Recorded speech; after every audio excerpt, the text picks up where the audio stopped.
Oi pessoal, sejam bem-vindos a mais um estudo aqui do Livro dos Médiuns. Estou aqui com o Rui, com o Cláudio. Quero agradecer a todos. E hoje estamos estudando o capítulo dos médiuns especiais. Então, Rui, nos fale um pouco mais desse capítulo. Pois não, Eric.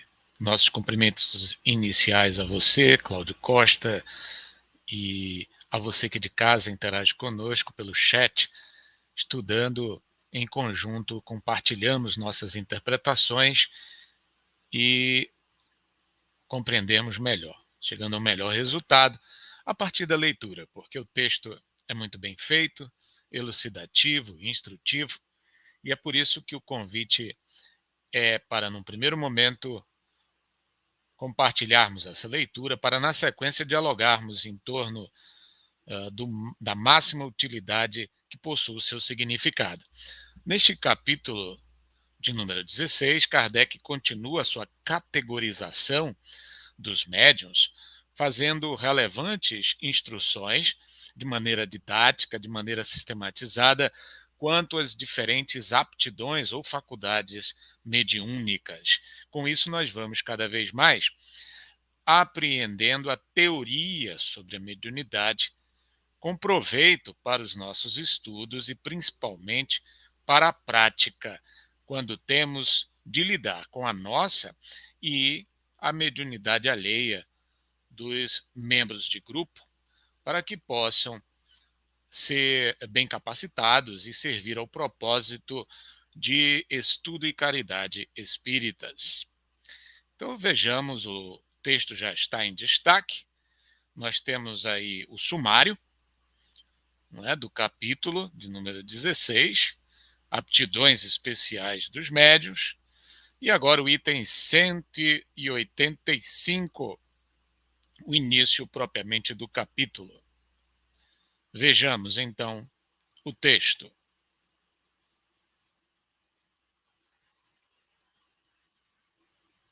Além das categorias de médiuns que acabamos de enumerar, a mediunidade apresenta uma variedade infinita de matizes, que constituem os chamados médiuns especiais, dotados de aptidões particulares, ainda não definidas, abstração feita das qualidades e conhecimentos do espírito que se manifesta.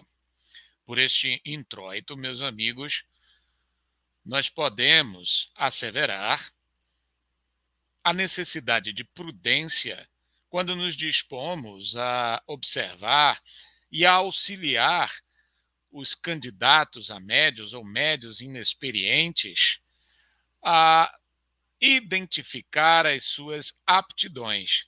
Porque, vejam, Kardec deixa claro que em cada pessoa nós temos diferentes graus de uma dada faculdade e uma multiplicidade possível de matizes quanto às aptidões correlatas.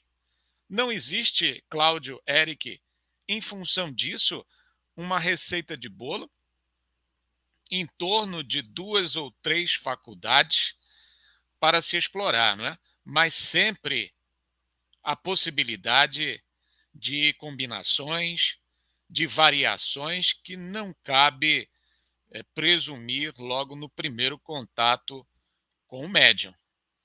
Concorda, Cláudio?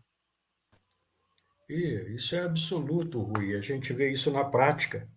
Embora a parte didática de Kardec é irrepreensível, ele deixa bem claro aí, essa variedade infinita de matizes, se não for muito bem observada, como você disse aí, principalmente com os médios iniciantes, e observada no sentido de tempo real mesmo. Porque a gente, durante o acompanhamento, às vezes durante anos, com um médium que inicia do zero, vamos dizer assim, você vai vendo ou um crescendo, ou uma variedade infinita de nuances de sua mediunidade. E a gente tem hoje uma experiência de mais de 20 anos com a mediunidade prática. Não se tem dois médiuns iguais, nunca. Você pode ter uma reunião onde os médiuns participem ali, aquele mesmo grupo, durante 5, 10 anos, e de repente, um daqueles médiuns com que você estava acostumado com as, vamos dizer, com as matizes, com o potencial mediúnico dele, desperta ou consegue ser utilizado pela espiritualidade de uma forma, às vezes, inusitada. Então, não há como ter receita de bolo realmente.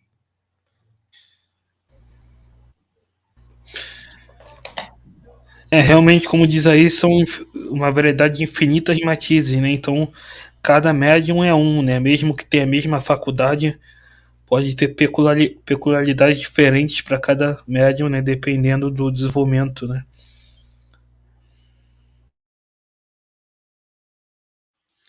Isso significa que os dirigentes de grupo devem se esmerar em fazer uma série de observações não apenas sobre as comunicações recebidas e fenômenos ocorridos.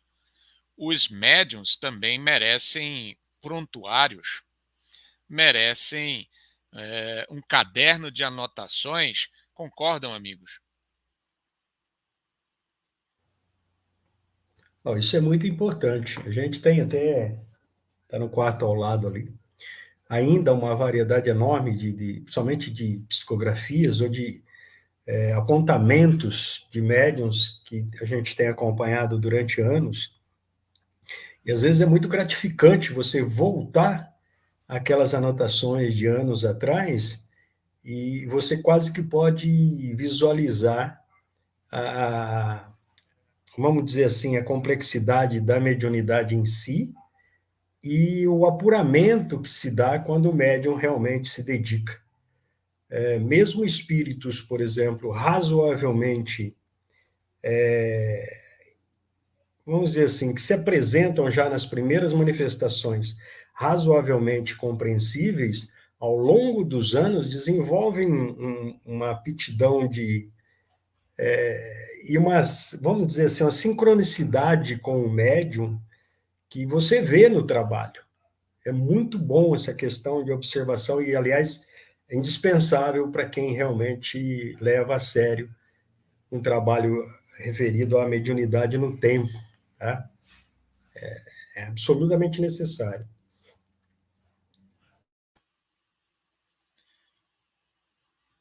Muito bem, dando continuidade, vamos ao segundo parágrafo.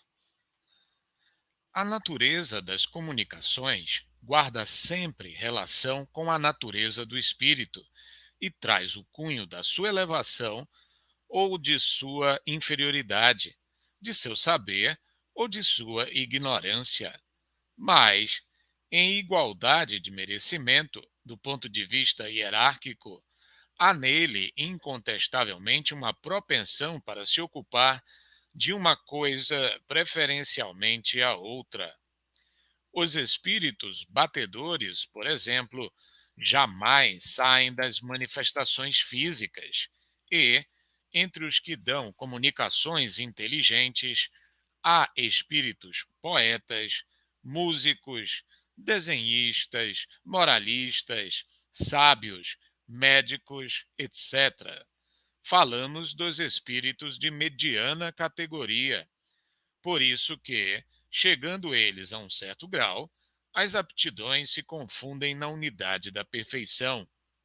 Porém, de par com a aptidão do espírito, há a do médium, que é, para o primeiro, instrumento mais ou menos cômodo, mais ou menos flexível, e no qual descobre ele qualidades particulares que não podemos apreciar.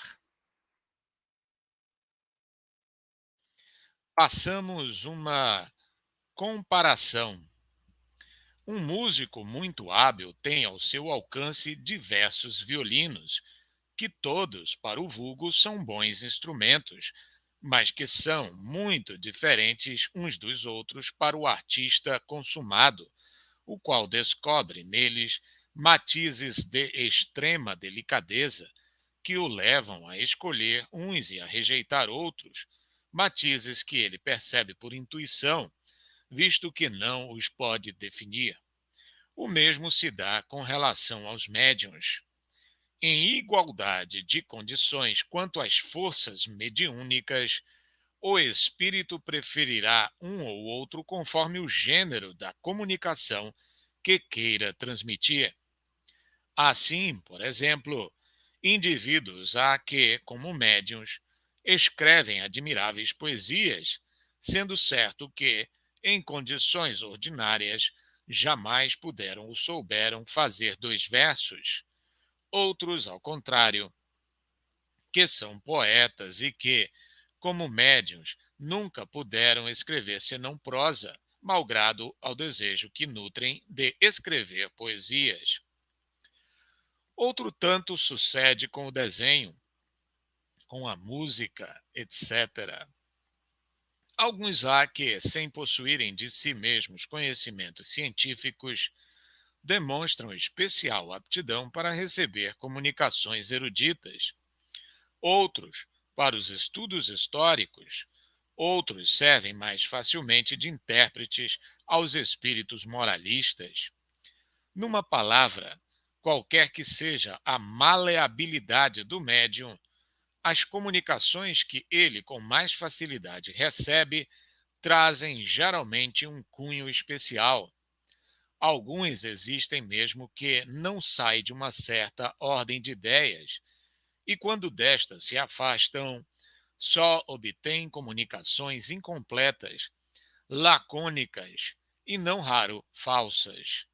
Além das causas de aptidão, os espíritos também se comunicam mais ou menos preferentemente por tal ou qual intermediário, de acordo com as suas simpatias.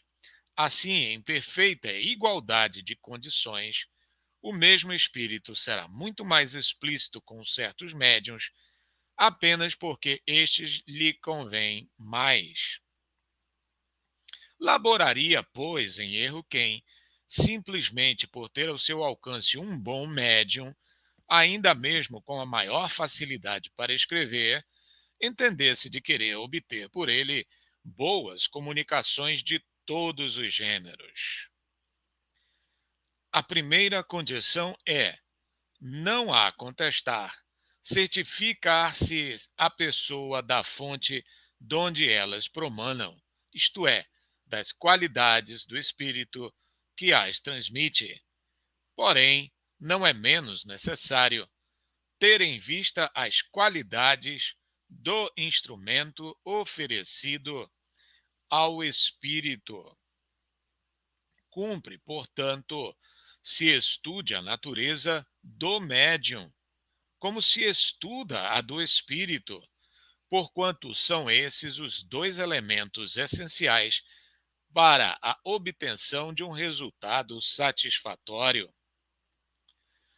Um terceiro existe que desempenha papel igualmente importante: é a intenção, o pensamento íntimo, o sentimento mais ou menos louvável de quem interroga. Isto facilmente se concebe. Para que uma comunicação seja boa, preciso é que proceda de um espírito bom.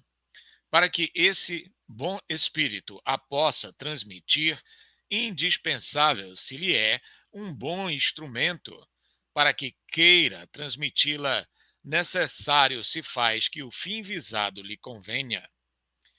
O espírito que lê o pensamento julga se a questão que lhe propõe merece resposta séria e se a pessoa que lhe a dirige é digna de recebê-la.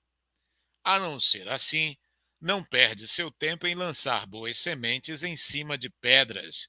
E é quando os espíritos levianos e zombeteiros entram em ação, porque, pouco lhes importando a verdade, não a encaram de muito perto e se mostram geralmente pouco escrupulosos, quer quanto aos fins, quer quanto aos meios.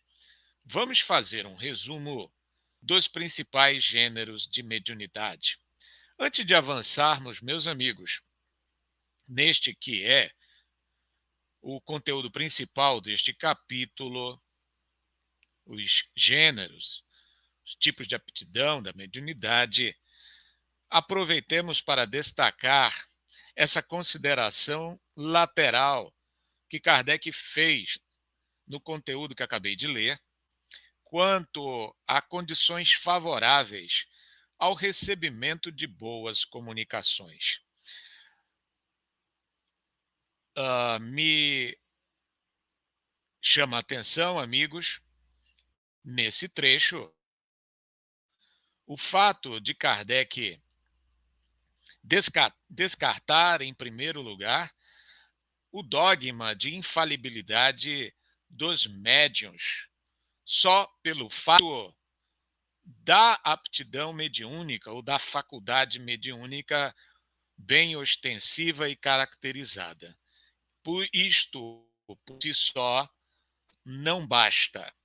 E neste trecho, sem prejuízo dos outros itens que em capítulos subsequentes Kardec também expõe, mostra a necessidade do médium e de todos os membros do grupo, evocadores, dialogadores, dirigentes, de buscarem a simpatia com os bons espíritos, para que eles, reputando séria aquela reunião, onde localizam um instrumento de comunicação, um médio apto, para dar a resposta que é inquirida, que depende, como dito, da simpatia que se nutre pela elevação moral, pela seriedade de todos, o esforço, pela intenção sincera, honesta de todos os instantes de se aperfeiçoar, de buscar autoconhecimento e, ao mesmo tempo, um fim útil, caritativo à humanidade com aquela atividade, para muito além de uma curiosidade momentânea que nada requer em termos de disciplina, de aperfeiçoamento, de assiduidade, de devotamento moral. Os amigos teriam outro destaque a fazer? Vou aproveitar um gancho aí, Rui e amigos. Eu anotei aqui para não perder. Eu tive uma experiência que pega todo esse quadro geral aí que a gente vê que você tem que observar a questão do espírito comunicante, do médium que vai ser o intérprete e daqueles que ali estão possivelmente dirigindo ou conduzindo a reunião materialmente. A questão do desenho, que é uma coisa patente, eu me lembro uma época que a gente tinha 2 médiuns no grupo. E a parte espiritual começou a exercitar um médium em questões de desenho, fazia paisagens a lápis e depois foi aprimorando as paisagens. E eu tinha um outro médium que, inclusive, era, na vida natural dele, profissional dele, um excelente desenhista. E os médiums o médium que foi usado nesse experimento era um médium que, por exemplo, ele desenhava um belíssimo desenho a lápis ali, com detalhes e tudo. Terminado o transe mediúnico, ele era uma pessoa até de uma certa idade já, mas que não conseguia desenhar uma pequena casinha. Nunca conseguiu desenhar. E me intrigava por que a equipe espiritual, ou os espíritos, estavam utilizando esse médium que, naturalmente, entre aspas, não tinha pendor para o desenho, para fazer desenhos muito bem elaborados, e o médium desenhista, até praticamente profissional, não era utilizado naqueles momentos. A questão é muito mais complexa do que a gente imagina, né? Quando perguntado e quando foi possível, a equipe espiritual, os amigos espirituais esclareceram o seguinte: você tinha um médium que estava em teste ou iniciando essa observação dessa capacidade de ser utilizado para desenhar, mesmo ele não tendo aptidão, porque ele precisava, o médium precisava de uma, quase como assim, de uma prova física de que aquilo não era dele, já que ele sabia que ele não conseguiria fazer aquilo por si. E os espíritos que estavam sendo permitido acessar esse médium, vamos dizer assim, também eram espíritos que precisavam de saber que eles poderiam participar do fenômeno através de um médium que eles tinham que fazer o trabalho e não o médium. Por isso não utilizavam o médium que naturalmente tinha aptidão para desenho, que foi utilizado depois em outros tipos de tarefa onde os desenhos precisavam ser de precisão e tal. Então, há todo um conjunto, foi como foi descrito aí. Você tem a observação dos espíritos que têm a necessidade daquele tipo de manifestação, vai falar aí até a questão da manifestação física, que eu acho que entrava nesse caso desse desenho aí. A questão do médium, que tinha muita dificuldade, porque iniciou na mediunidade com uma certa idade, então duvidava muito do processo da mediunidade que era facultada por ele, e aí ele não tinha como duvidar daquele fenômeno, e todo o ambiente que quem estava dirigindo também precisava descobrir essas nuances daquele trabalho mediúnico e do porquê que se utiliza um médium e não se utiliza o outro. Então tem toda uma riqueza de detalhes nessas questões aí.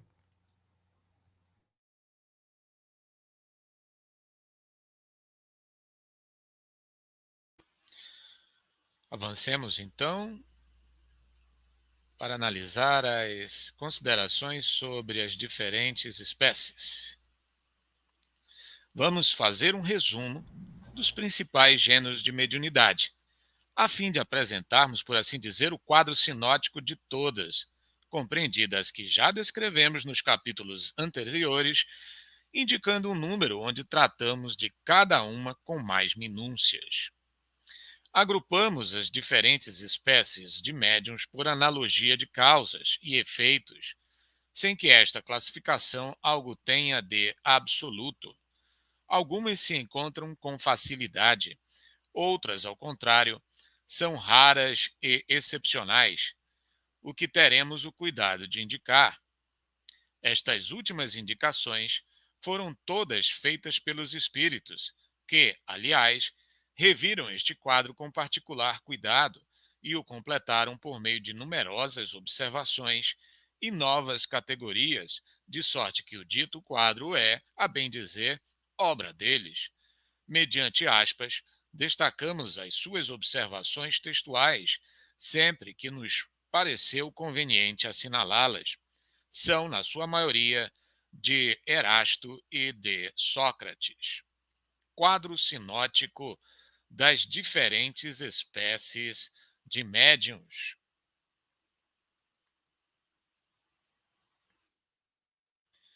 Podem dividir-se os médiuns em duas grandes categorias: médiuns de efeitos físicos, os que têm o poder de provocar efeitos materiais ou manifestações ostensivas; médiuns de efeitos intelectuais, os que são mais aptos a receber e a transmitir comunicações inteligentes.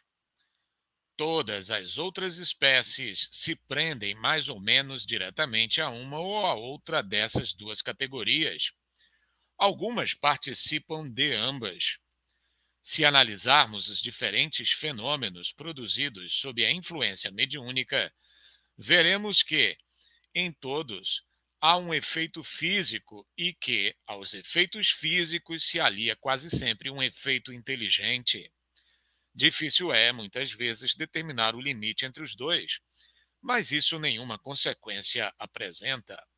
Sob a denominação de médiuns de efeitos intelectuais, abrangemos os que podem mais particularmente servir de intermediários para as comunicações regulares e fluentes. Espécies comuns a todos os gêneros de mediunidade, médiuns sensitivos. Atenção para o subtítulo.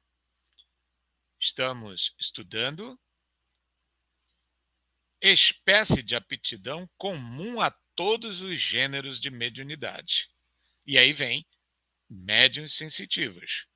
Pessoas suscetíveis de sentir a presença dos espíritos por uma impressão geral ou local, vaga ou material. A maioria dessas pessoas distingue os espíritos bons dos maus pela natureza da impressão. Os médiuns delicados e muito sensitivos devem abster-se das comunicações com os espíritos violentos, ou cuja impressão é penosa por causa da fadiga que daí resulta. Meus amigos, existem médiuns sensitivos perdidos por aí que não têm a consciência de se tratar de uma percepção de cunho mediúnico ou espiritual, os seus sintomas físicos, emocionais, e mais de um já teve que tomar muitos remédios, desconhecendo a causa de fundo, a sua sensibilidade mediúnica. É interessante essa questão que é justamente isso, né? Pode ser, né, a percepção que a pessoa tem, pode ser que seja realmente, aí tem que analisar, né, ver se é uma causa material ou se é uma causa moral, né? Mas pode ser uma percepção espiritual e a pessoa confundir, né? Não saber. Até no próximo vai falar dos médiuns inconscientes, que é justamente isso, né? É espontâneo, é natural e a pessoa não percebe que está servindo como instrumento, né? Então, pode ser, às vezes a pessoa se sente mal e não sabe por quê, mas é a aproximação de um espírito inferior, né? Então, pode ser sim. Olha, isso é comum, né? Quase todos os gêneros de perturbação aí, principalmente na parte neurológica hoje, há uma linha muito tênue, tá? Quem lida com mediunidade, inclusive, foi um alerta que a gente foi tendo durante os nossos estudos e a nossa prática. A linha é muito tênue entre a questão neurológica, emocional, física, né? Então é preciso muito cuidado. Mas quase todas as questões levadas a efeitos por perturbações emocionais, se não tem o elemento mediúnico ou espiritual no início ali, ela vai ter depois, porque as questões de atração mental, atração emocional, é quase como um ímã para a parte espiritual. Então, é muito delicado, realmente, e há muitas pessoas passando por dificuldades estas, que seriam muito mais fáceis de tratar se levasse em conta o elemento espiritual. Não necessariamente a questão de desenvolvimento, a questão de procurar a questão mediúnica, né? Mas sim entendê-la e tratar as suas questões emocionais e a sensibilidade muitas vezes ligada à área neurológica na parte médica, na parte de diagnósticos médicos. Depois, acompanhar isso com um conhecimento sobre a realidade da espiritualidade e da mediunidade. Muitas pessoas poderiam ser ajudadas. Infelizmente, ainda não é de praxe. As pessoas primeiro procuram os médicos e mesmo quando há um elemento espiritual, um elemento de sensibilidade mediúnica ali, ela é refutada até o último caso. Essa é uma das dificuldades que se tem para trabalhar com médiuns iniciantes hoje. Eu falo por mim, por experiência própria, porque quando o médium procura um grupo, ele já passou por diversos tipos de tratamento, ele já está, às vezes, dependente de medicação, já há todo um entorno de deturpação sobre a questão espiritual e mediúnica em torno do médium e seus familiares, que você tem que avançar passo a passo, você tem que começar, às vezes, do zero, né, para reverter, às vezes, um processo ali que, se iniciado fosse com o mínimo de entendimento da parte de conhecimento espírita, seria muito mais fácil de se lidar.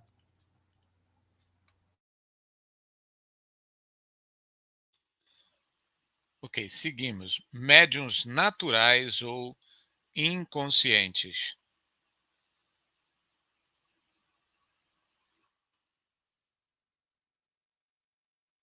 Os que produzem espontaneamente os fenômenos, sem intervenção da própria vontade e, as mais das vezes, a sua revelia. Médiuns facultativos ou voluntários, os que têm o poder de provocar os fenômenos por ato da própria vontade. Qualquer que seja essa vontade, eles nada podem se os espíritos se recusam, o que prova a intervenção de uma força estranha. Cláudio, em outro trecho, Kardec vai abordar o necessário desenvolvimento para que os médiuns naturais se tornem facultativos. Isso faz parte do processo, é isso? E isso pode ser feito, viu, com conhecimento doutrinário, com disciplina, com boa vontade do médium e de um bom grupo para observar as nuances, as questões levantadas ali dentro daquela aptidão mediúnica. Você pode tornar um médium natural facultativo involuntário. Eu digo isso porque a gente hoje tem a oportunidade de trabalhar com alguns médiums que se dedicaram. A gente tem uma facilidade aqui que eu estou numa cidade pequena, né? Então quase todo mundo se conhece, é muito fácil você ter contato com as pessoas. Então esses médiums hoje, eles pouco a pouco vão se tornando médiums voluntários, médiums facultativos, que você pode, entre aspas, a última frase aí muito bem feita, quase que utilizar a qualquer momento que necessite, desde que haja uma intenção útil no uso daquela mediunidade. Não tem dia, não tem horário.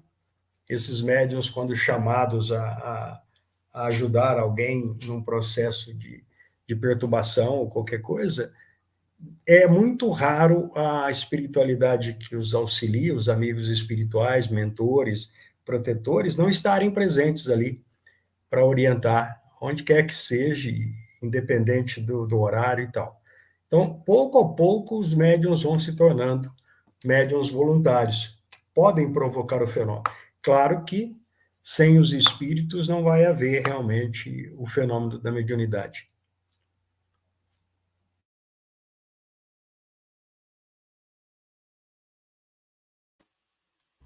Sigamos, Excelente. então. Variedades especiais para os efeitos físicos. Médiuns tipitólogos, aqueles pela influência dos quais se produzem os ruídos, as pancadas, variedade muito comum, com ou sem intervenção da vontade. Médiuns motores, os que produzem o movimento dos corpos inertes, muito comuns. Médiuns de translações e de suspensões, os que produzem a translação aérea e a suspensão dos corpos inertes no espaço, sem ponto de apoio. Entre eles há os que podem elevar-se a si mesmos, mais ou menos raros, conforme a amplitude do fenômeno, muito raros no último caso. Médiuns de efeitos musicais provocam a execução de composições em certos instrumentos de música sem contato com estes, muito raros. médiuns de aparições, os que podem provocar aparições fluídicas ou tangíveis, visíveis para os assistentes, muito excepcionais. Médiuns de transporte, os que podem servir de auxiliares aos espíritos para o transporte de objetos materiais, variedade dos médiuns motores e de translações excepcionais. Médiuns noturnos, os que só na obscuridade obtêm certos efeitos físicos. É a seguinte a resposta que nos deu um espírito à pergunta que fizemos sobre se podem considerar esses médiuns como constituindo uma variedade. Certamente se pode fazer disso uma especialidade, mas esse fenômeno é devido mais às condições ambientes do que à natureza do médium ou dos espíritos. Devo acrescentar que alguns escapam a essa influência do meio e que os médiuns noturnos, em sua maioria, poderiam chegar pelo exercício a operar tão bem no claro quanto na obscuridade. É pouco numerosa essa espécie de médiuns e, cumpre dizê-lo, graças a essa condição, que oferece plena liberdade ao emprego dos truques da ventriloquia e dos tubos acústicos, é que os charlatães han abusado muito da credulidade, fazendo-se passar por médiuns a fim de ganharem dinheiro. Mas, que importa? Os trampolineiros de gabinete, como os da praça pública, serão cruelmente desmascarados, e os espíritos lhes provarão que andam mal, imiscuindo-se na obra deles. Repito, alguns charlatães receberão, de modo bastante rude, o castigo que os desgostará do ofício de falsos médiuns. Aliás, tudo isso pouco durará. Assina Erasto. Meus amigos, então, por este trecho, que é uma resposta de Erasto à indagação de Kardec sobre os médiuns noturnos, nós vamos observar que neles, ou nos que se supõem médiuns noturnos, existe mais um condicionamento que limita o exercício da faculdade do que propriamente uma característica especial. É como interpreta a resposta de Erasto, que muitos deles apenas se habituaram a trabalhar no escuro, e isso constitui um hábito, e não uma condição essencial a que se exercite a faculdade. É isso mesmo? Pode ser uma questão psicológica, né? É muito comum no escuro a pessoa ter mais facilidade de concentração, algumas pessoas de relaxamento, então pode ser realmente um condicionamento psicológico. Provavelmente a maioria dos casos é isso, né? Mas precisa ter, como o Kardec e Erasto fala, prevenção contra a fraude, né? Possível fraude que alguns charlatães podem se aproveitar, né, disso, né? Mas como o Kardec sempre diz, né, haver fraude não prova que não haja fenômeno verdadeiro, não fenômeno real. É interessante essa questão aí, que há uma facilidade muito grande, vamos pôr entre aspas aí, de se viciar os médiuns, principalmente os médiuns iniciantes. Eu enfrentei há muitos anos atrás essa questão da obscuridade, não de médiuns noturnos, mas como está dito aí, como os grupos geralmente se reúnem à noite, os centros espíritas só trabalham praticamente à noite, e aquele folclore de que se tem que se fazer uma penumbra, então a sala era deixada quase que às escuras. Então os médiuns trabalhavam nessa situação. Quando você precisava de um médium atuar de dia ou em um ambiente que estivesse com luz acesa, havia uma resistência muito grande. Então a gente foi estudar, fomos pesquisar. Você vai vendo Kardec esclarecendo essas questões. E aqui no Brasil, nós tivemos as seguintes questões. As primeiras sessões de médiuns, né, os primeiros centros espíritas, para ali eram levados, geralmente, os espíritos, as pessoas realmente envolvidas por espíritos rebeldes, por espíritos obsessores mesmo. E havia realmente situações em que a pessoa era colocada em situação de vergonha, de humilhação. Eu me lembro que nós tivemos um caso aqui de uma moça que, quando no meio da sessão de preparação na palestra, ela, envolvida por espíritos, ela tentava tirar a sua roupa. Então, o que teve que fazer o grupo? Nós conversamos. Quando ela estava presente, se fazia uma certa penumbra na sala e pessoas ficavam a postos para deter a intenção daqueles espíritos nos momentos. Então, se convencionou que se precisava disso para manter as pessoas seguras e não se impressionarem com as manifestações. Quando começa-se a estudar, junto à doutrina, todas essas questões e começa, como diz acima aí, a tornar esses médiuns mais seguros, facultativos, voluntários, onde eles, até determinado ponto, são os senhores do fenômeno, essas questões começaram a nos esclarecer que você poderia, com um médium seguro, ter uma manifestação até de um espírito mais violento, mais descontrolado, onde o médium manteria esse controle. Aí a questão do escuro foi devagarzinho sendo retirada. Hoje se faz até uma certa penumbra, se apaga um pouco as luzes, mas para que se mantenha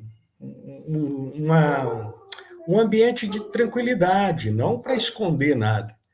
Tanto que os médiuns que trabalham na penumbra também trabalham à luz do dia, se for necessário, da mesma maneira. Então, é tudo questão de vícios que a gente vai, às vezes, se perdendo, né? Só para uma questão aí dessas coisas que se faz que não tem nada a ver com a doutrina ou pela falta do estudo doutrinário, nós encontramos um grupo, uma época, um bom grupo, aliás, um grupo de pessoas idôneas e tal, mas onde os médiums só conseguiam manifestações dos espíritos se eles estivessem vestidos com um jaleco branco, que foi estabelecido muito antes, muitos anos atrás, se perdeu até na memória o porquê daquilo. Quando você retirava esse jaleco branco do médium, o médium não conseguia a manifestação. Foi preciso um longo tempo de estudo e educação para que esses mesmos médios que trabalhavam com o jaleco conseguissem trabalhar sem aquele jaleco.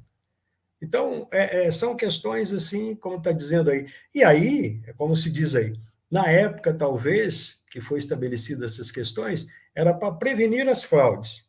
E, no entanto, depois passou a ser um empecilho para a boa utilização da mediunidade. Preciso estar sempre atento a esses detalhes aí. Muito bem. Vamos, na sequência, aos médiuns pneumatógrafos. São aqueles que obtêm a escrita direta. Fenômeno muito raro e, sobretudo, muito fácil de ser imitado pelos trapaceiros.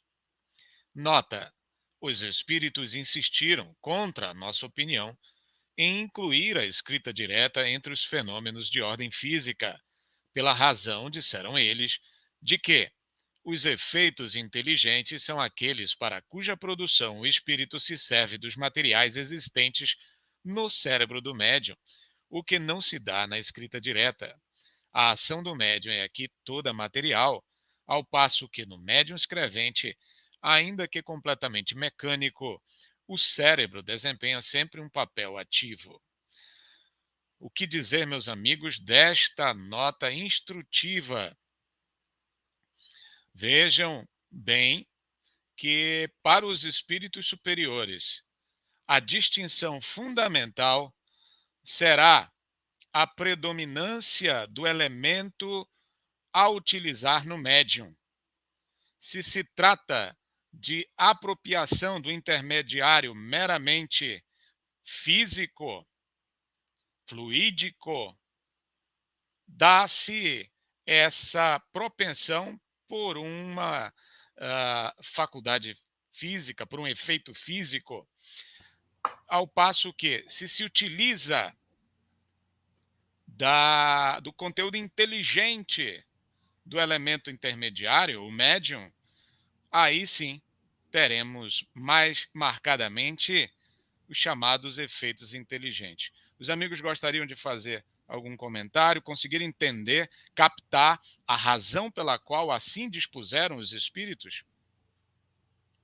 Olha, é interessante, eu vou voltar àquele exemplo dos dois médiuns desenhistas, tá?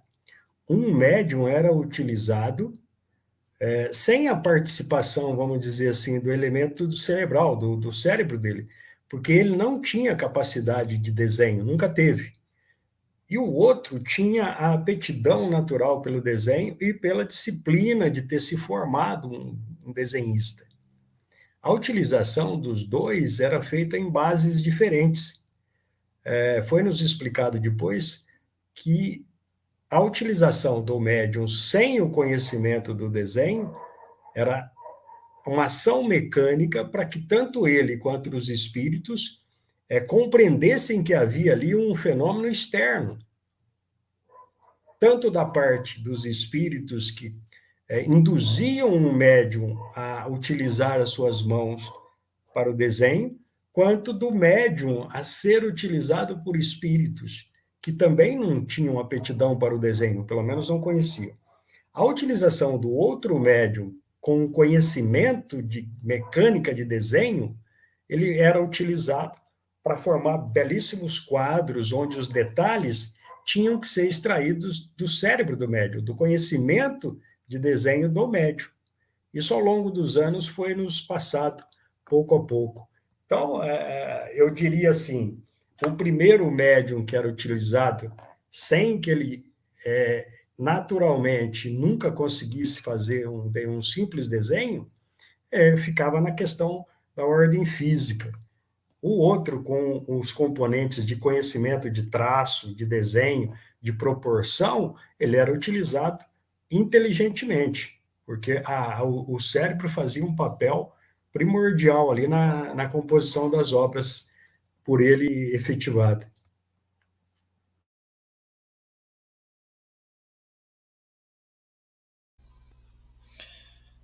Queria fazer só uma colocação, né, que muitos desses tipos de médium que a gente está vendo aqui, isso depende muito de uma característica fluídica do médium, né?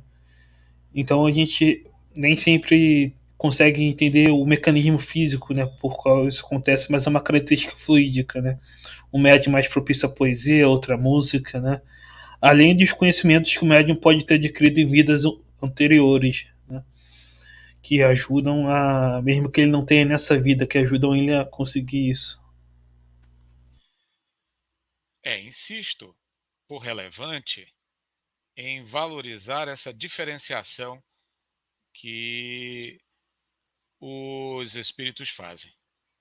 Porque não podemos negligenciar exatamente a relevância que adquire esse conteúdo intelectual no médium, nessa hipótese do fenômeno inteligente.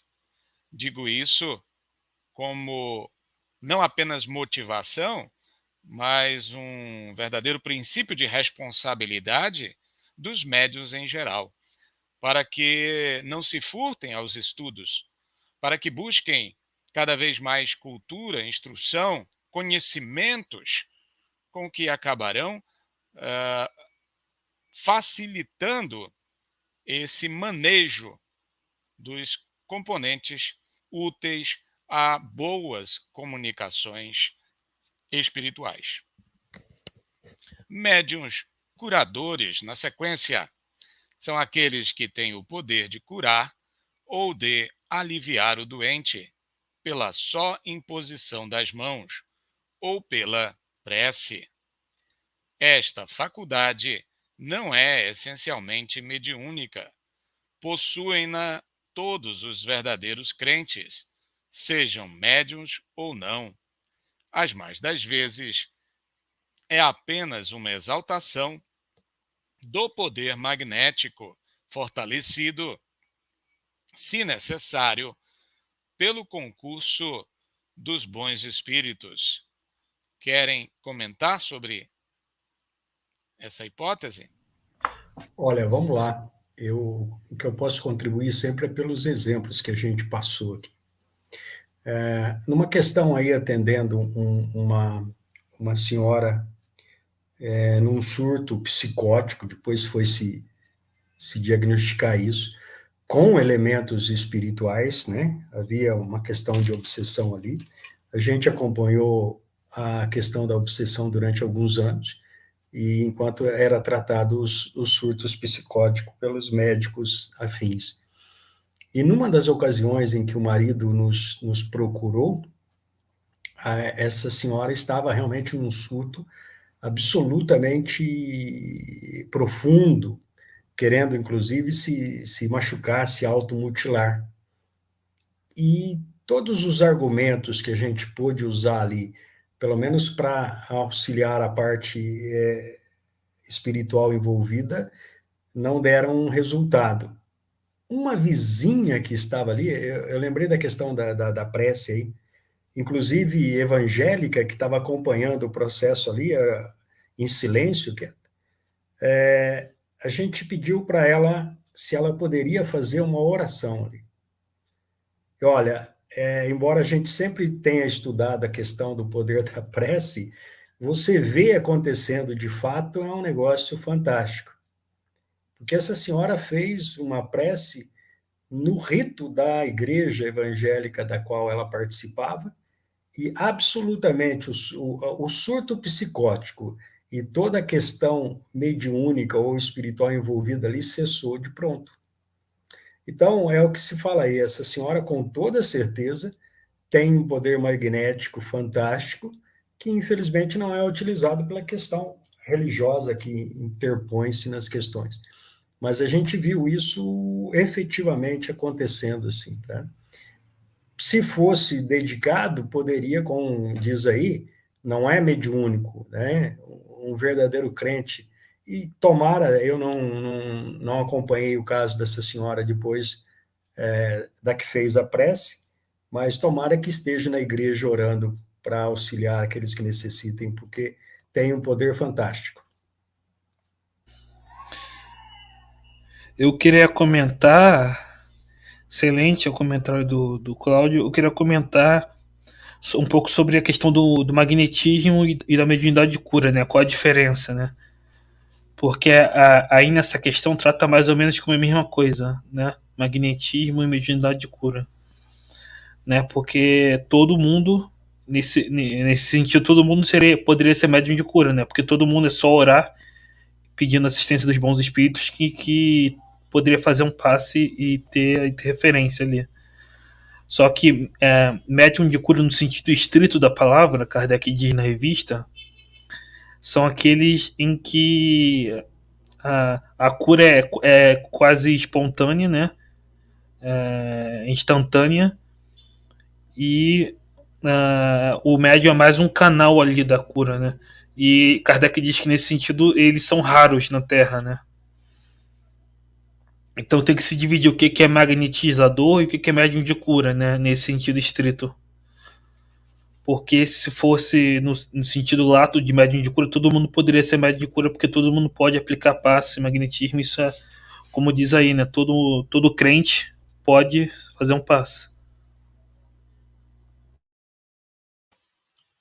Seja como for, é importante, nos remetendo a princípios, discernir que a cura depende muitas das vezes de nós mesmos, pela qualidade dos nossos fluidos. Daí a relação íntima entre espiritismo e magnetismo. Nós temos um fluido que nos higieniza e, a partir dele, podemos igualmente transmitir princípios sãos, curativos, às outras pessoas. Não é? Então, isto é importante de ser sublinhado, porque as pessoas sempre esperam um socorro estranho, um socorro alheio, não fazendo a parte que lhe compete para se depurar, para também cuidar de melhorar o seu magnetismo e, a partir disso, obter melhoria para si e para outrem, da feita que se candidata a ser magnetizadora. Muito bem. Seguindo, médiuns excitadores, pessoas que têm o poder de, por sua influência, desenvolver nas outras a faculdade de escrever. Aí há antes um efeito magnético também do que um caso de mediunidade propriamente dita, porquanto nada prova a intervenção de um espírito. Como quer que seja, pertence à categoria dos efeitos físicos. Cláudio, na sua experimentação aí, você já ajudou muito médium e iniciante por meio do magnetismo? Já. A gente, graças a Deus, hoje, que embora os grupos estão sempre modificando, que as pessoas têm que, às vezes, cuidar dos seus afazeres e tal, mas eu já trabalhei com bons médiuns magnetizadores. Atualmente tenho 2 que já há anos participam do grupo, e realmente é interessante, alguns médiuns iniciantes que tinham apenas pequenos trejeitos para a escrita e não passavam daquilo, quando você coloca esse médium que tem essa capacidade magnética do lado ali, inclusive às vezes impondo a mão no ombro da pessoa que está, do braço que está com a caneta, você vê uma resposta muito mais contundente. A gente já fez esses exercícios aqui. E quando é necessário, esses médiums de efeitos magnéticos são utilizados sim, tá?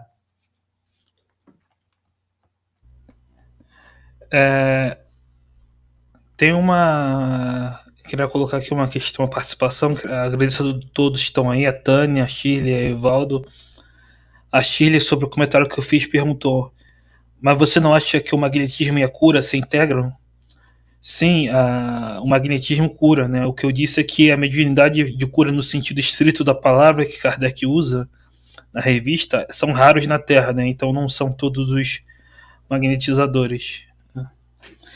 Enfim, não sei se vocês querem comentar algo sobre a pergunta da Shirley. Então vamos.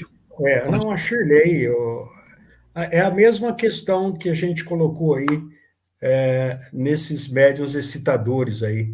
O médium de efeito magnético, ou um magnetista propriamente dito, ele tem essa capacidade em graus variados, é claro. E eu acredito que o magnetismo e a questão de cura, quando se junta, como é que eu vou colocar aqui? Um magnetista natural, aquele que tem por si só a questão de ter fluidos abundantes, e ele se integra à doutrina e efetivamente trabalha de boa vontade no seu aprimoramento, e ele recebe auxílio da parte espiritual, dos bons espíritos, ele efetivamente a gente vê que há realmente condições desse médium trabalhar, dele se tornar um médium magnetista, um médium magnético, e participar de curas, sim. É claro que varia ao infinito as nuances de cada um e as potencialidades de cada um. Mas magnetismo e cura realmente se complementam, sim.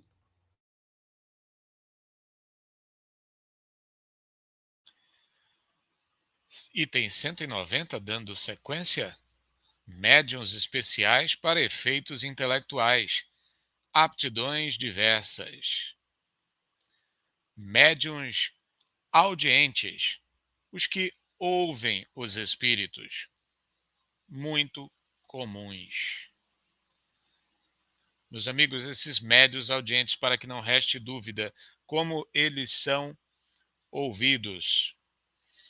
não é? É pela percepção de som, não é? Como se fosse originário do ouvido, não é isso? Os médiums, ou pelo menos os que nós conhecemos que têm um pouco dessa capacidade aí, eles no início eles ficam bem perturbados, viu? Porque eles ouvem. Como é que a gente vai explicar? É o que você comentou aí, é quase como se eles ouvissem dentro do ouvido e não há ninguém ali que esteja falando. Tanto que no início esses médiums, vamos dizer assim, bloqueiam muito essa questão aí, porque pensam até que são seus pensamentos que estão repercutindo no ouvido. E depois passam a distinguir que é algo. Como é que eu vou explicar isso? Eles tentam nos explicar assim: está aqui dentro, mas não é meu. É muito sutil a coisa. A gente já teve também, trabalha com médiuns audientes, e algumas vezes eles param a reunião para nos dar: olha, eu estou ouvindo aqui e dizerem isso, isso, isso, às vezes até nos corrigindo alguma fala que a gente tem ali, porventura, colocado ou mal colocado. Pode ser das duas coisas, né? Pode ser tanto uma audição íntima, como o Claudio falou, como pode ser uma audição como eu tô ouvindo aqui vocês, né? Uma audição localizada fora do médium, né? Como escuta outros encarnados, né? Eu já tive, né, a experiência ah, de mediunidade desse tipo, né?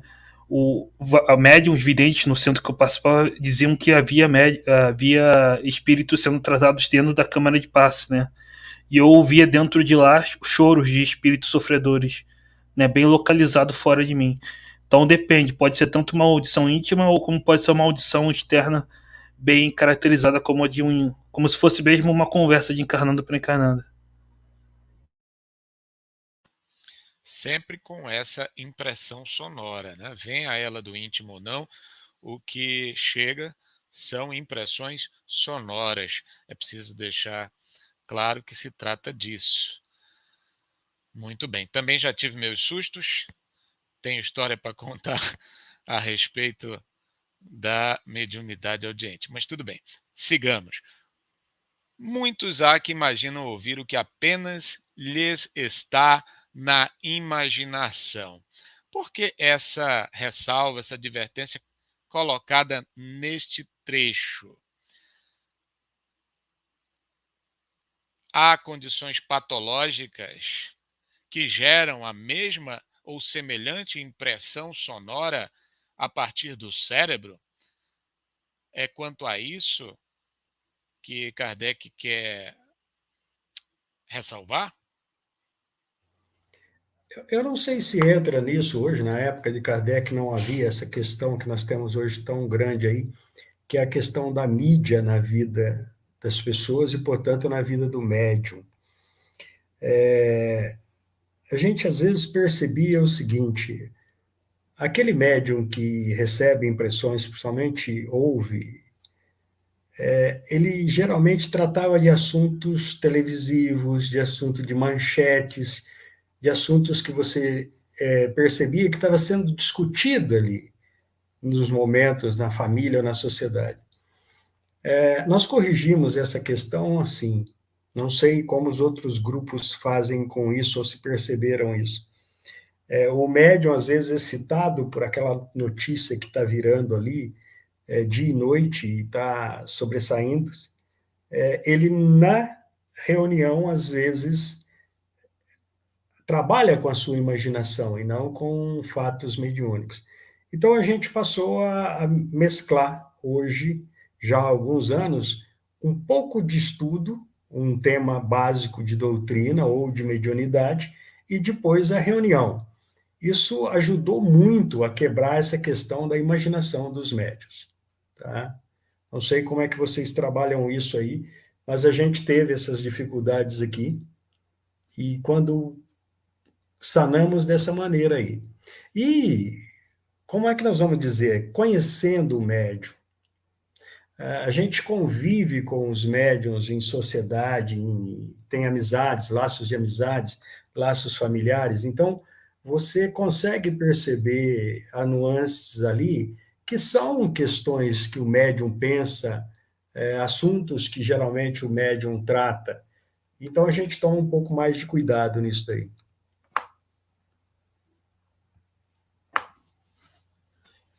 Existem algumas doenças que causam algum tipo de zumbido, algum tipo de impressão sonora nos ouvidos e também transtornos que no campo cerebral podem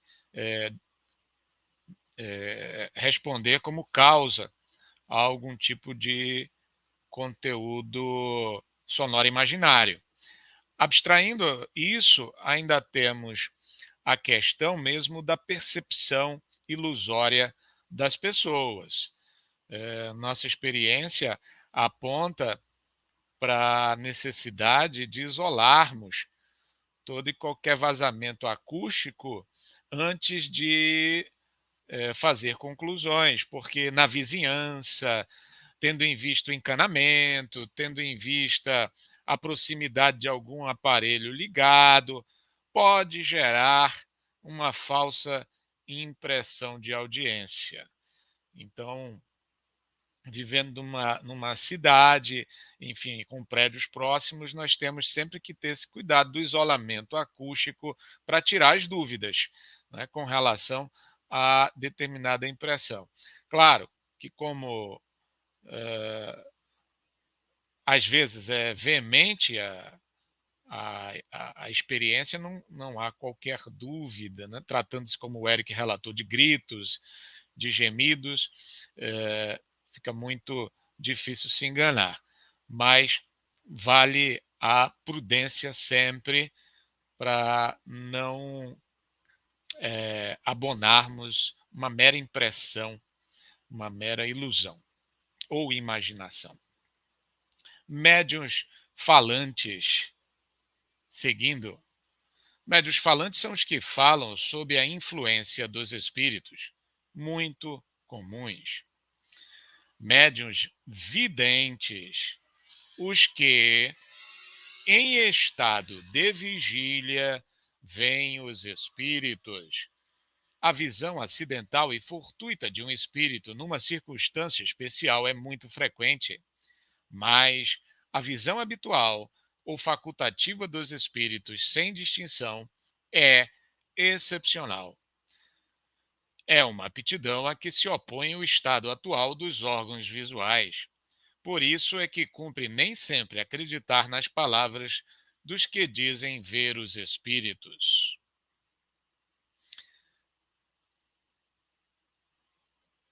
Médiuns inspirados, aqueles a quem, quase sempre malgrado seu, os espíritos sugerem ideias, quer relativas aos atos ordinários da vida, quer com relação aos grandes trabalhos da inteligência.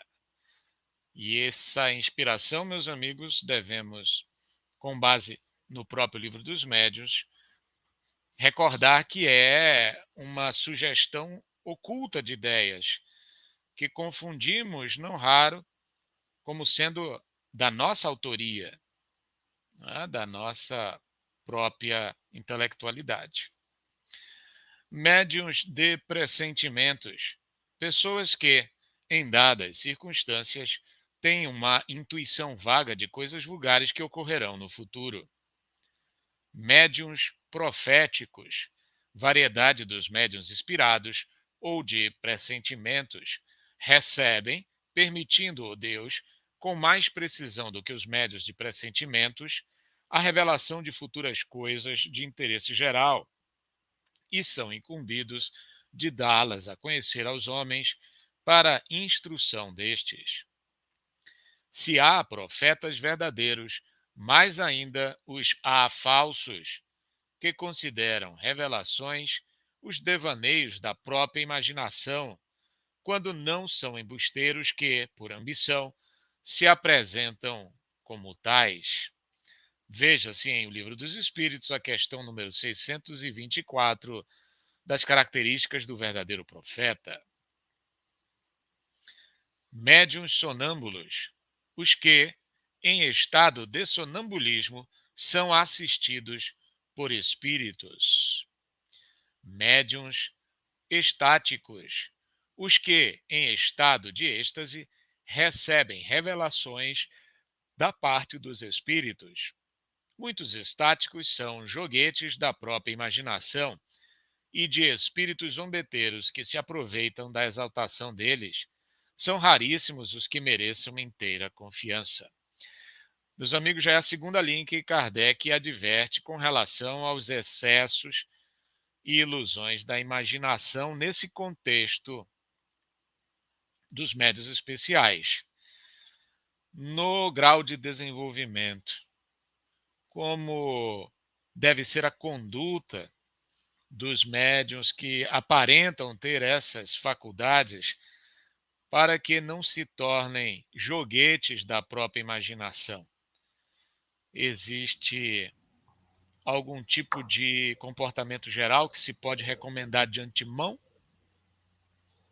Olha, da experiência nossa com algumas classes de médiuns que têm essas aptidões aí, é muito difícil lidar, porque acho que a única prevenção contra isso aí seria um estudo sistemático, seria uma disciplina desses médiuns para lidar com esses fatos que lhes chegam, porque geralmente são, eu não sei como aqui, mas vamos pôr lá, 80, 90% desses relatos desses médiuns estão na conta da imaginação ou de espíritos zombeteiros pelas histórias mirabolantes que são protagonizados através desses tipos de mediunidade aí. Então, algumas vezes que a gente se deparou com essas questões aí, e a gente ofertou apenas o respaldo doutrinário, disciplinado, constante, e o autoconhecimento para que essas pessoas consigam trabalhar essas informações, muitas vezes sem entrar em desespero ou em questões aí, às vezes, muito, vamos dizer assim, muito difíceis no contexto social que estamos hoje. A gente conheceu alguns fatos muito tristes de médiuns que batiam na porta das pessoas para levar relatos, mensagens de pretensos familiares. Nós tivemos aqui até sendo chamados, em alguns casos, de polícia, porque as pessoas iam descrever cenas que foram lhes passadas para familiares que tinham perdido entes queridos e tal, e você via que as histórias eram mirabolantes, eram para colocar, geralmente, o médium em situações de vexame. Então, nós tivemos até em casos de polícia, da gente ter que dar opinião, procurar auxiliar, né? A gente teve 2 casos aqui na cidade que foram muito difíceis de lidar. Geralmente se deixam levar por essas ideias que lhes são trazidas pela imaginação ou por esses espíritos, e é muito difícil lidar com isso, viu? Ok, sigamos então. Médiuns, pintores ou desenhistas. Os que pintam ou desenham sob a influência dos espíritos. Falamos dos que obtêm trabalhos sérios, visto não se poder dar esse nome a certos médiuns que espíritos zombeteiros levam a fazer coisas grotescas que desabonariam o mais atrasado estudante. Os espíritos levianos se comprazem em imitar. Na época em que apareceram os notáveis desenhos de Júpiter, surgiu grande número de pretensos médios desenhistas, que espíritos levianos induziram a fazer as coisas mais ridículas. Um deles, entre outros, querendo eclipsar os desenhos de Júpiter, ao menos nas dimensões, quando não fosse na qualidade, fez que um médium desenhasse um monumento que ocupava muitas folhas de papel para chegar à altura de 2 andares. Muitos outros se divertiram fazendo que os médiuns pintassem supostos retratos, que eram verdadeiras caricaturas. Vê Revista Espírita de agosto de 1858. Por fim, Médiuns músicos. Os que executam, compõem ou escrevem músicas sob a influência dos espíritos. Há médiuns músicos, mecânicos, semimecânicos, intuitivos e inspirados, como os há para as comunicações literárias. Veja-se médiuns para efeitos musicais. Seguindo, variedades dos médiuns escreventes.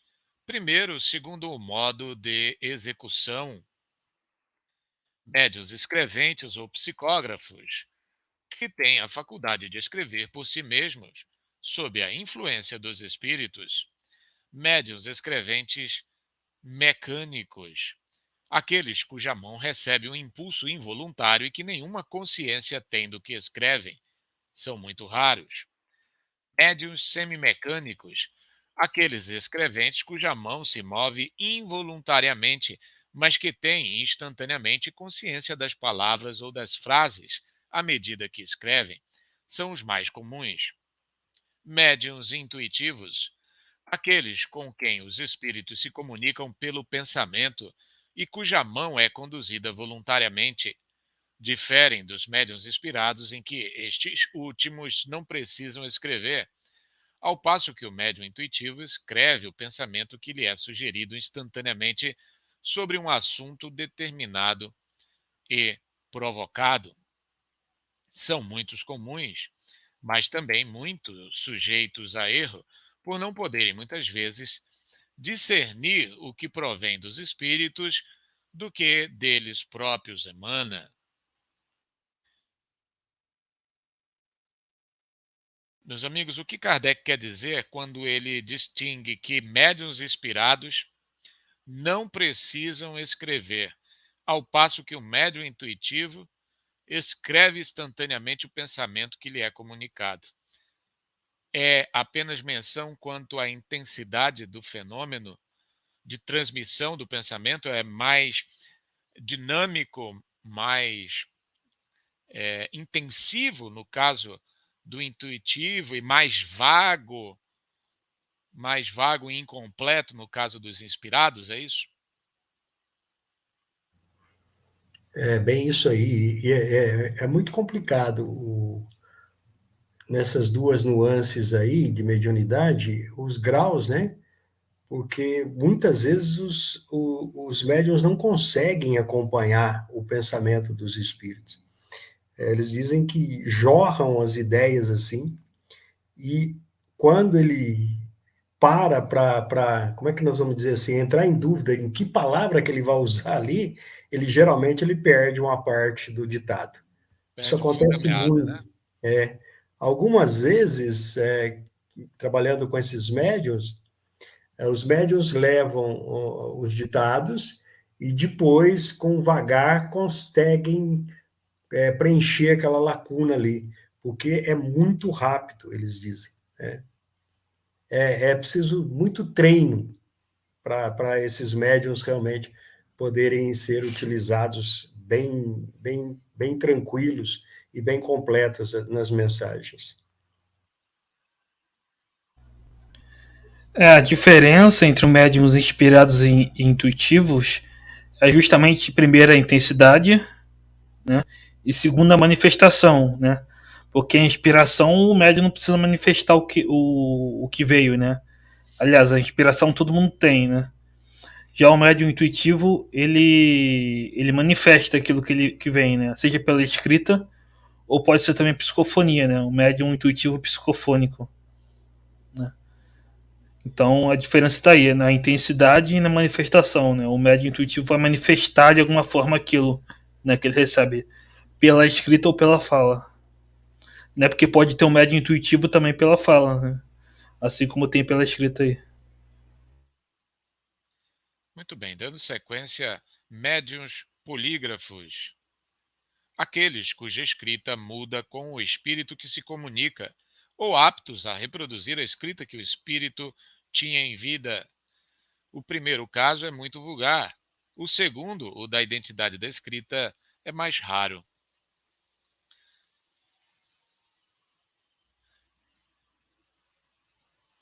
Médiuns, pois não. Não, me lembro que no estudo passado a gente estava falando sobre o fato do Kardec recomendar mais a escrita, a psicografia com mediunidade, né? Para se desenvolver.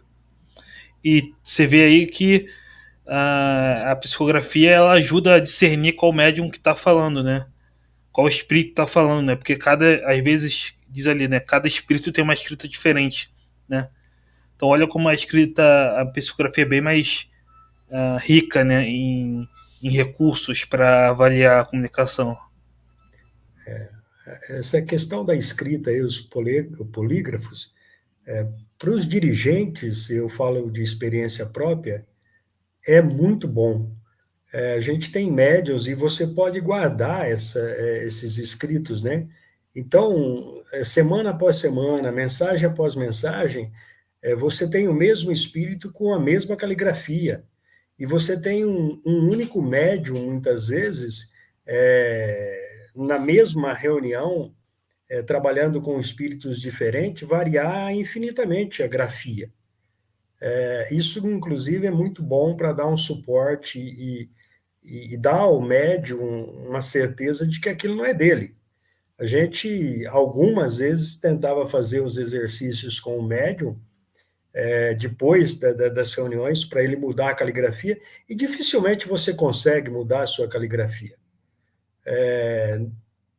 Num ditado ou numa mensagem de 1 ou 2, 3 folhas, e passa-se, às vezes, meses, o mesmo espírito vem escrever de novo, e você pode comparar as duas grafias, são exatamente iguais. Como se diz, se eu encontrasse um médium que conseguisse fazer isso naturalmente em vida, eu iria partir para a falsificação, tranquilamente, né? Não consegue, não consegue. E é muito bom você ter esse material para comparação e para estudo. Eu quero chamar a atenção para os 2 graus a que se refere Kardec.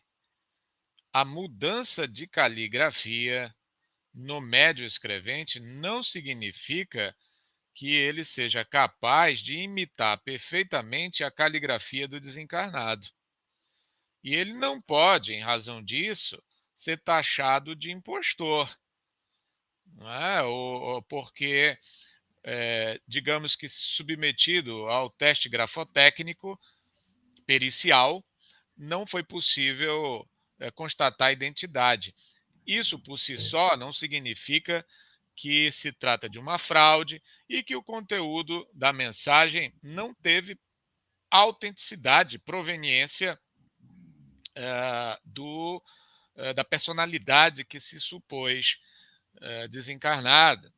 Então, isso é sinal para termos reserva, para ter prudência, sem falsas expectativas, de termos encontrado um médium mecânico e que nele necessariamente se reproduza com exatidão a caligrafia.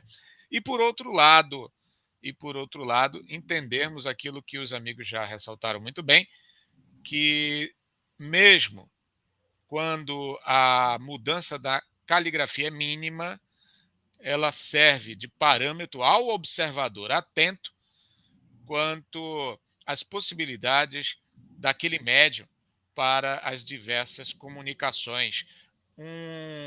Uma medida para a sua maleabilidade, para a sua simpatia com os bons espíritos, para a condição de receber mensagens de tal ou qual origem.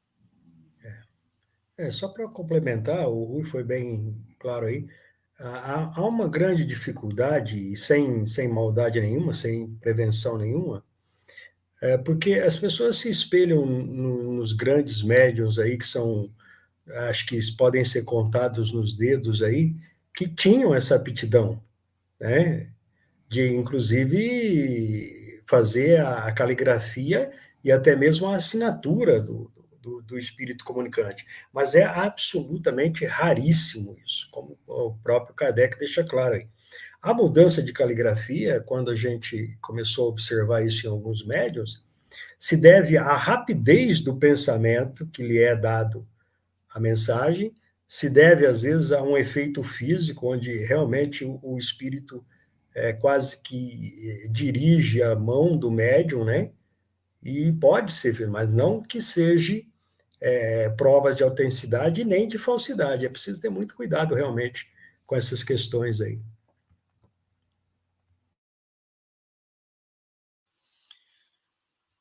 Bom, dado o adiantado da hora, eu acredito que para encerrarmos o nosso estudo na noite de hoje, vamos examinar estes 3 últimos tipos. Médiuns poliglotas, os que têm a faculdade de falar ou escrever em línguas que lhes são desconhecidas, muito raros. Médiuns iletrados, os que escrevem como médiuns sem saber